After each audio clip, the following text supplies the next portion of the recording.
So we've got the car up in the air, and you might be able to see the sugar scoop is out. We actually were able to straighten this up a little bit better. It's not absolutely perfect, but we will be pulling a little bit on this guy and straightening up this right here. So it doesn't need to be perfect right now.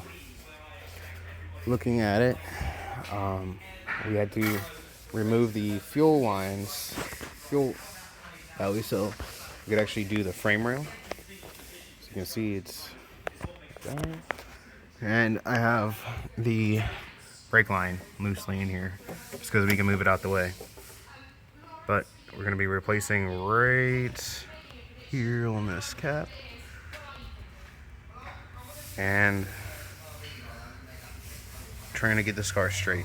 I think the last thing to fabricate would be this.